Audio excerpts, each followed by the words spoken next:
Malien fefe sogolen bana an nisɔndiyalen nana an sigi kunu an ye su compter an ka départ yɛrɛ bɔra ka ɲɛfɔ su 20 a n'a kunkanyanfɛn an kun b'o la ala y'a kɛ jugu repli la u taara Algérie yɛrɛ kun ye datu an ɲɛ b'a la sɔgɔmana joona na à 10 heures pile ambulance bɔra Algérie ka na k'u nana banabagatɔw ta ambulance fɛn fɛn bɔra Algérie ka na Tezawatène a ka ca ni ambulance 15 ye denmisɛnninw ni musow de tun b'a bɛɛ kɔnɔ donc u ye population kɛ bouclier de ka muso ni denmisɛnninw na don ambulance kɔnɔ ka kɛ i n'a fɔ u nana blessé ta alors que muso ni denmisɛnninw yɛrɛ de tun bɛ ambulance kɔnɔ Algérie nin kɛ Mali la bi donc ni mɔgɔ min bɛ information cogoya dɔn i bɛna dɔn k'a fɔ Ber Tezawatène Kidal terroriste kun bɛ kɔrɔyan fan fɛ a bɛɛ de faralen ɲɔgɔn kan nin yɔrɔ kofɔlen na donc mɔgɔw b'a miiri kan terroriste bɛ ɲɔgɔn na ani terroriste tɛ ɲɔgɔn na an jɔn bɛ ɲɔgɔn na Algérie armée don mɔgɔ si kana taa ɲini yɔrɔ wɛrɛ sanu depuis mankan in daminɛla bi kunna olu ni Algabas de bɛ ka fɛn kɛ o de y'a to n y'a fɔ a ye a ye arme mun ye Moritani armée bolo ko ko Moritaniw ye minɛn kura san ko ma minɛn kura san ko terroriste ta don o minɛn kelenw de minɛlen filɛ nin les DSSA n'o ye défense des systèmes aériens o DSSA minɛnw de b'u bolo ale ni anti-char ale ni les missiles CM 302 o de b'u bolo o de minɛla terrain sanfɛ filɛ donc ani terroriste tɛ ɲɔgɔn na ça c'est o langage o erreur de communication ani terroriste tɛ ɲɔgɔn na terroriste soutienbaga ye terroriste de mɔgɔ bɛ terroriste soutenir ye terroriste de Mali dafɛ dugu tɛ terrorisme ye Mali dafɛ dugu ye voisin jugu des voyous des pays minnu bɛ yen des faux amis olu de bɛ ka terroriste soutenir Mali kan kɛlɛ banna kunu sɔgɔmada na u nana ni ambulance ye ambulance ka muso ni denmisɛnninw dogo ambulance kɔnɔ ka na n'o ye k'olu nana blessé ta olu nana blessé ta o temps kɔnɔ donc u ye mɔgɔ tɔ tora mɔgɔ hakɛ mun ye u y'olu ɲagami jamakulu cɛ la donc armée ka patrouille min taara n'o taara b'u kan o blindé 2 min ni armée taara k'o to donc u yɛrɛ y'o ta k'o kɛ i n'a fɔ fɛn wɛrɛ kɛ blindé 2 de abandonné la Diriba a sɛbɛn ka fɛn sanfɛ des blindé abandonné la cogo min na n bɛ se k'o fana ɲɛfɔ aw ye u repoussé ka na don jama cɛ la Tezawatène Alger u nana don Tezawatène Alger cɛ la tuma min na donc blindé minnu don i b'a ye k'a fɔ kuluwo fɔlɔ de bɛ yen gabakuru minnu bɛ wo de b'a la donc gabakuru de bala capteur la donc mobili kun tɛ se ka taa tulu b'a la ka bɔ o kɛra fɔlɔ in ye filanan in o yɛlɛnna mine sanfɛ à part les 2 blindés et 2 pick-up là foyi wɛrɛ tɛ yen armée a fɛn ninnu komi kɛlɛkɛyɔrɔ don u y'a armes démonter ka bɔ a kan k'a fɛnw démonter ka bɔ a kan ka segin ka na c'est juste une équipe de patrouille kɛlɛ yɛrɛ ma daminɛ fɔlɔ yɛrɛ équipe de patrouille de kun don u bɛ ka blindé min yira c'est une équipe de patrouille Tezawatène minɛlen kɔ yɔrɔ n'i ye yɔrɔ minɛ ça fait récupérer et sécuriser c'est différent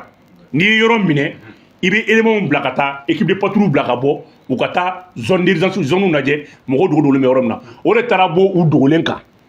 donc échange de tir kɔnɔna la avion nana k'u buté il y a eu 35 morts environ o kɛra surɔ o sɔgɔmada in na u ye mun kɛ sisan u nana u ɲagami population civile de la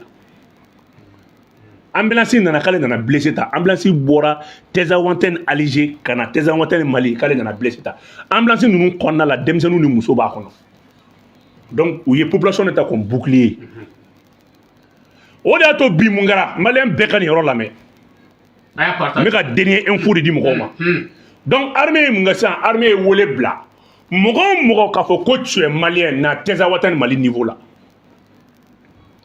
tous ceux qui se disent maliens bon i kana Tezawatène Mali niveau la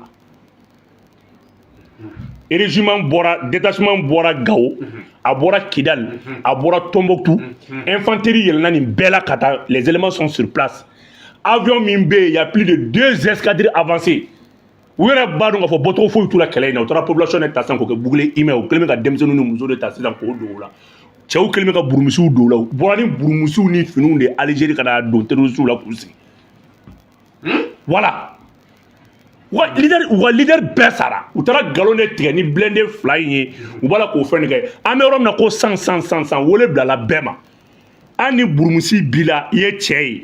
taa i ka t'i yɛrɛ don kaso la o da ka di la i fɛn bi an jɔlen b'o yɔrɔ de la san u kɛlen bɛ ka taa denmisɛnninw ni muso de ta k'o ɲagami u yɛrɛ la ambulance minnu bɛ ambulance kɔnɔna lajɛra ambulance bɛɛ musow bɛ ambulance kɔnɔ u bɔra Algérie ka na musow bɛ ambulance kɔnɔ denmisɛnninw ils sont en bon état u bɔra Algérie ka na u b'u yɛrɛ kɛ blessé donc ambulance kɔnɔ kun tɛ foyi ye ka na leader terroriste ninnu ta ka don n'u ye donc 14h wagati il y a deux convois qui sont venus de la Mauritanie armée au détruit au convoi ma se ka don o détruit la o dara donc an bɛ yɔrɔ min na sa Tezawaten ville kɔnɔna yɔrɔ bɛɛ minɛlen don sisan mɔgɔ o mɔgɔ k'i y'a dɔn k'i ye maliyɛn ye i kɛra terroriste ye o n'i ye maliyɛn ye i kɛra rebelle ye o n'i ye maliyɛn ye i kɛra sugu o sugu ye n'i ye maliyɛn ye yɛlɛn gun sanfɛ o kibaruya de bɛ yen yɛlɛn gun sanfɛ n'i ma yɛlɛn gun sanfɛ ni bombe jiginn'i kan dommage collatéral ko t'a la u b'u bala o de ma sa u kɛlen bɛ ka taa muso ɔrɔbuw don u la ka muso fugulanw don u la o si tɛ problème ye o si tɛ problème ye n'a y'i diya muso talon don i sen na i ka kɛ prisonnier par sabula ni erreur daminɛna a tɛ jɔ donc c'est des complots contre le Mali par la Mauritanie et l'Algérie. C'est des combattants de l'armée mauritanienne et de l'armée algérienne. Missile Mimbe, Beka de Google qu'on a la Catalagé. Missile CM302, quelle armée du même utilisé? C'est l'armée algérienne en Pakistan. On l'a utilisé. Beka de Google qu'on a missile Tadrokadou, missile Mimé, c'est le missile 302, on devait traiter à Ben Neloula. Quel est anti-char Mimbu Bolo? Aye Mauritanie armée boira k'a fɔ k'u ye minɛn kura min sɔrɔ o minɛn kelenw de filɛ nin ye ne m'a f'i ɲɛna n ko terroriste ta ye minɛn ye wa n ko minɛn ye terroriste ta ye minɛn kelen minɛlen filɛ nin ye a minɛn bɛɛ minɛlen filɛ nin ye cette blindée anti-aérien an y'a bɛɛ récupéré a bɛɛ minɛlen filɛ nin ye ils sont obligés ka propagande ka galon ni fɛnw de tigɛ ka dɔn ta bɔ ta il y a que deux véhicules blindés ale ni 3 pick-up n'a y'a lajɛ a bɛɛ arme bɔlen don a kunna parce que n'i ye yɔrɔ in ta ka lajɛ yɔrɔ in ye rocher de gungun de don ka faramayɔrɔ de don gabakurun de don k'u nun bɔ gabakurun de capteur kelen ci o tulu bɔra filanan blindé filanan o ye na mine kan c'était 10 blindés 8 c'est une équipe de patrouille a tɛ kɛlɛ kɛ o a yɔrɔ de identifier a seginna ka na donc a ye équipe dɔrɔn avion nana ka ninnu bunte avion kelen k'u bunte tuma min na donc su cayara a ye taa sisan a ka nombre de morts compté sisan su joli bɛ terrain sanfɛ su joli bɛ yen donc wele bilalen don bɛɛ ma ambulance minnu fana bɛ yen armée ko ambulance ninnu tɛ bouger ambulance min kɔni donna o donna mais ambulance tɔ armée fana y'a minɛ u y'a dayɛlɛ a bɛɛ denmisɛnnin ni muso ye en bien portant u nana terroriste de ɲagami parce que n'u ɲagami jama cɛ la u bɛna k'u nana blessé ta depuis quand n b'a ɲininka bɛɛ k'a lajɛ Algérie bɛ se ka na blessé ta to de ka t'o furakɛ a fɛ yen kɛlɛ dun kɛra Mali de territoire kan ko non k'olu ka mɔgɔ dɔw kun nana sanu ɲini na parce que ko Tezawaten Mali ani Tezawaten Alger k'o bɛɛ dugu kelen k'olu ka mɔgɔ dɔw kun nana sanu ɲini na ko kɛlɛ y'a sɔrɔ k'olu b'an ka territoire sanfɛ o mɔgɔ ye jɔn ye sisan e ka mɔgɔ donna an ka territoire kan illégalement o nana sanu ɲini e nana ambulance bila k'e bɛn'o ta ambulance 15 o ma mɔgɔ joli don mɔgɔ k'a bila fɔlɔ mɔgɔ joli de don 15 ambulances 15 ka mɔgɔw de récupéré c'est juste pour que kana wa leader n'u ka sɔrɔsi minnu bɛ yen qui sont déguisés en terroristes u nana ka n'olu de récupéré u dun tɛ bɔ mɔgɔ tɛ bɔ yɔrɔ encerclé don wa ni ambulance in m'o kibaruya sɔrɔ fɔlɔ mais ni ambulance in lajɛ i bɛ taa sɔrɔ arme b'a kɔnɔ ambulance min don c'est pas médicalisé dɛ i bɛ taa sɔrɔ arme cache d'arme bɛ ambulance in fan bɛɛ fɛ ambulance caman kɔni minɛlen don dɔw kɔni seginna dɔw seginna ka don mais dɔw minɛlen don donc u kɛlen bɛ ka don musow u kɛlen bɛ k'u ɲagami jama de cɛla sisan population civile de la dɔw kɛlen bɛ parce que c'est tout le temps comme ça quoi u ye nin de kɛ Kidal convoi engagé u bɛ musow bila u bɛ kasi musow b'u kunna kogo la ka kasi a ye an denw e ye an muso e ye ni comité ni France mana ni États-Unis mana i bɛ taa sɔrɔ cɛw bugulen bɛ olu bɛ muso ka burumusi kɛlɛ lajɛ u bɛ ka tiri kɛ muso bɛ kule la tuma min na i bɛ muso in kamankɔrɔla lajɛ i bɛ taa sɔrɔ cɛ bɛ ka tiri kɛ wo la Magma, ou bien complicité fɛn fɛn kɛ i bɛ taa sɔrɔ u ka popula parce que yali wolola yɔrɔ in na ka mɔgɔ yɔrɔ in na 100 ans ani 100 fila a bɛ terroriste bolo donc u ka manœuvre bɛ bɛɛ kan Souvent, la population est utilisée pour complice. On dit que l'armée a appelé l'armée a fait un appel. Moi, qui est malien, a nasu terroriste. Ta Tezawanten Mali, fanfait. Il caractérise, il y a un couloir qui est ouvert pour tous ceux qui veulent rejoindre le pays. Il can que tu te soumets à la juridiction, à la justice malienne. Il can juger, il can condamner. Au cas où si il manque à faire qu'il t'a fait ou est civil ou pas. Parce qu'il y a des gens qui ont engagé 100 mais t'as fait. On est dans les 100 qui est civil fera. Quel est le gueule pour qu'on a gueule? Non seulement les pays voisins sont complices, et détachement de Mauritanie Bigana, et les Canadiens, on y est mon fond.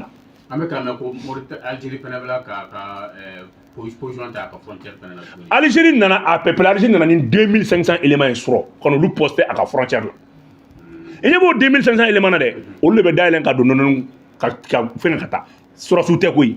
ou be il amera munu keleni a ben une troupe keleni nous dit. Parce que timide les terroristes, les mouvements armés, fin kumbe ber, fin kumbe kidal, fin kumbe gao, kata fra Libye ou très l'équipement que femme peut faire donc nous quoi derrière bastion dit nous quoi derrière cartouche dit tu sais ni a mais ko Mali terrorisme ko be ko nord ko kuma ni a banto di pep donc auto de fait nous donc era Algérie ta be daba abada do Mali ko kuma la to mina parce que atteindre terrorisme be sénat Algérie daba do Mali kuma la note atteindre terrorisme be sénat l'Algérie ba da do Mali kuma la parce que aller be da do terrorisme kuma do be atteindre mouvement armé kuma be sénat des rebelles de temps en temps donc Algérie va intervenir donc Algérie la unité fouillée mouvement armé kuma ka se ka twin chaque fois c'est un problème qui soit maintenu à l'actualité Algérie kuma banon donc l'Algérie veut former une nouvelle rébellion. À Canada, chaque fois les conflits soient maintenus. Ne plus conflit bien, on a les frontières. Même il faut voir ces cas-là. Nous à part les deux blindés photo là. 2 blindés, 3 pick-up. Aïssa, dis pas tatoué une photo flambulée. 2 blindés et 3 pick-up. Blindés Kelembe au Qatar Tira.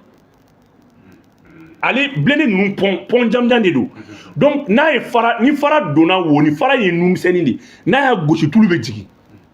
Aka fegen. Surtout moteur système gourjan de dos. Ça veut double réservoir de dos. Donc oye ke doy wono ye la mine gandi. Ala ye le mine ngam se ka résister mais na fata la tout. Donc oye arme démontée ka bo kan ka replier. O ko fe avion nana kana gochili ke avion segna drone gochili ke sou yere kelen tora. Dépôt de ke bo la tout nyami jama chela. Parce que ku mbolo ku bise quoi. Ou bolo ko mine mu mbolo ku bise.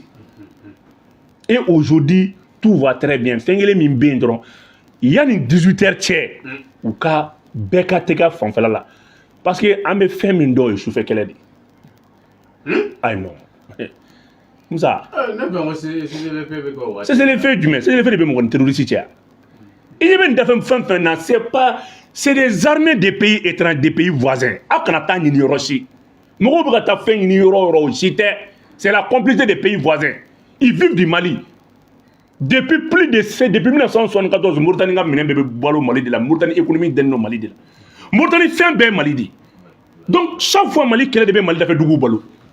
Moko be ino de ko Mali qu'elle devait Mali d'affaire Dougou Balo. Mali ka qu'elle devait Mali d'affaire Dougou Balo. Ou bien le CDAO de Odinde, MINUSMA de à Bégalonquement, c'est les pays voisins qui soutiennent les conflits du Mali. Au-delà de nous. Donc, Mauritanie, elle est ballon de la Dougou Fitinindo, à commerce de Mali territoire de cas. Mais n'a pas de Mali territoire de cas. Arme fait pas de Mali territoire. Alors que Mauritanie, arme sans Mauritanie, il y a un contrat entre Mauritanie et Al-Qaïda. Mauritanie, contrat de Mauritanie, Mauritanie, c'est armée à tisser. Il y a un minengi, mamoni, meta, utiliser Mali de la, amène même l'influence. Tous ces matériels viennent d'être récupérés. Il y a un bolin ka dango galon ngote yi mokola nga menen be dawra drone ni avion na jigi minon de do c'est juste pour que avion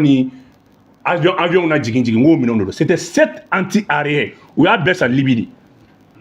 ou ya baisse en Libye kana duma autant nga menen sanu do ka duma donc we défaiti wara tatu minimimbe Algérie ko mini mbo pendant 30 ans les 4 mines entre Tezawanten Mali et Tezawanten Alger. Alger on devait jingana min nimbo ka Afrika war kla ko dugudo ni ñoce. Ou ko économie baisse que no min nani ndeka. o minnan ni de kolo ambulance bila u yɛrɛ de bɔra c'est pour cela c'est un aveu même u yɛrɛ de bɔra k'a fɔ ko bon k'olu nanu ka mɔgɔ de ta ko wa k'u ka mɔgɔ dɔw kun nana sanu na Mali territoire kan donc ko kɛlɛ wulila ka olu ka mɔgɔ to ta sanu na Mali territoire kan o ambulance kelen kɔnɔ an y'o kɔnɔna la an y'a sɔrɔ muso ni denmisɛnninw b'a kɔnɔ o muso ni denmisɛnninw de bɛna territoire sanfɛ u bɛ sɔn k'olu bila Tɛzawantɛni Mali territoire kan ka sɔrɔ ka blessé de guerre la don ka t'olu furakɛ donc u bɛ musow b'u yɛrɛ ka territoire kan ka na n'olu ye an ka territoire kan donc an bolo armée bolo fila bɛ siri kɛlɛ la parce que fɔ ko ko vraiment ko muso a fɔ ko muso ni denmisɛnninw bɛ yen i bɛ Nations Unies yɛrɛ wele ka na ko muso ni denmisɛnninw bɛ yen alors que ces femmes et ces dames et ces enfants là sont venus de l'Algérie c'est leur complot o fana déjouera ambulance kɔnɔna dayɛlɛ n'a ka mɔgɔw to a kɔnɔ e bɛ se ka bɔ ni kɛnɛbagatɔ ye ka jamana kan cogo di ka n'o bila ka banabagatɔ ta ka segin ka taa e bɛ bɔ ni muso ni den kɛnɛbagatɔ ye ka jamana kan ka n'o bila ka banabagatɔ ta ka segin ka taa et à 14h il y a 2 convois qui sont venus de la Mauritanie donc a bɛ ka fɛn fɛn miiri nin si tɛ dɔwɛrɛ tɛ an ni dafɛ dugu de bɛ ɲɔgɔn na o de y'a to Asimi ka minɛ laban ninnu sanni mɔgɔw b'u yɛrɛ ɲɛ ko minɛn jumɛn don c'est pour des guerres classiques et conventionnelles c'est pas des luttes contre le terrorisme kɛlɛ minɛn tɛ Mali problème ti dɔwɛrɛ foyi ye dafɛ jamanaw de don il faut que ONU sɔn o ma o de don ONU ma sɔn o ma o de don tɔɔrɔ bɛ Mali kan dafɛ dugu de don u ka économie bɛ bɔ Mali la depuis Mali kɛlɛ daminɛ la Algérie commencera ka gɛlɛya sɔrɔ n'a sɔrɔ Algérie bɛ balo a yɛrɛ la Algérie bɛ nafa min sɔrɔ Mali la Maliyɛnw yɛrɛ t'o sɔrɔ Mali la plus de 60 ans Algérie bɛ carburant suɲɛ Mali la plus de 60 ans mini fɛn fɛn bɛ yen Algérie population de bɛ jigin ka n'an ka sanu ni fɛn bɛɛ bɔ ka tila ka ration minɛ mɔgɔw la u bɛ terroristes financer u ka population bɛɛ balo bɛ bɔ nin de la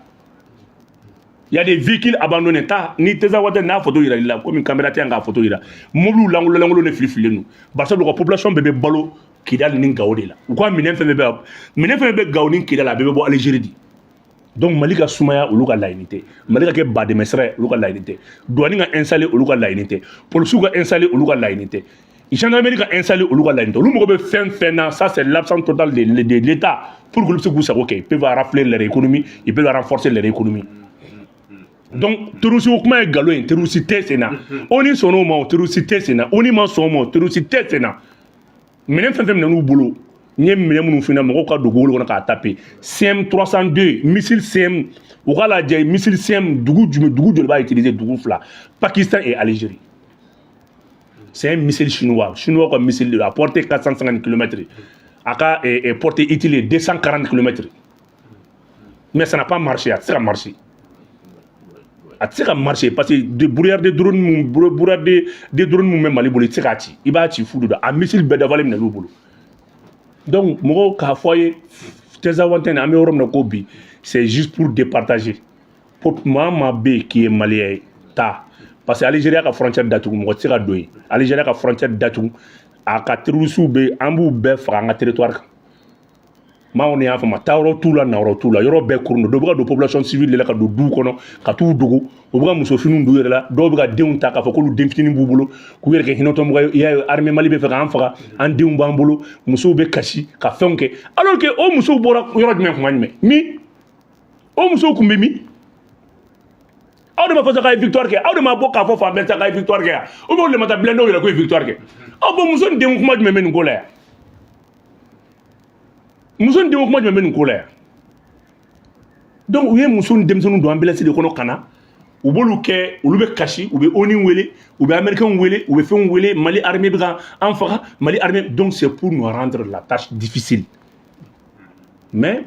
ko appel kɔni dira mɔgɔ y'a dɔn k'i ye Malien na Tɛzawantɛni Mali i ka n'i yɛrɛ di armée ma i bɛ bila n'i tilala i bɛ taa k'i di gendarmerie ma ni gendarmerie ka audition kɛ i bɛ di justice ma n'a sɔrɔ i sen t'a la fɛnɛ a fɔra bana n'i sen b'a la min kan ka k'i la o bɛ k'i la donc voilà un peu les dernières nouvelles foyi tɛ yen ni Ala tanu tɛ foyi tɛ yen ni Ala tanu tɛ voilà. Bubu question kelen bɛ ne bolo. O fɔse. Ko terrorisme min fagara ko Sima maa ba kun don k'ale yɛrɛ kɛra maa ye min jɔyɔrɔ bonyana Tɛzawantɛni kɔma in na k'ale de kun b'u ka repli ni fɛnw k'a kun b'olu coordonner ani u ka formation k'ale de kun occupé len don bɛɛ la ko mais ko a bilara ka taa yen ko éternel la i bɛ se ka dɔ fɔ o ko kan. Terrorisme min fagara Sema ka leader ba de kun don minɛn minnu bɔra Libi ka na ale ni Libyen minnu recruter ale de taara bɛɛ recruter ale de y'a bɛɛ ta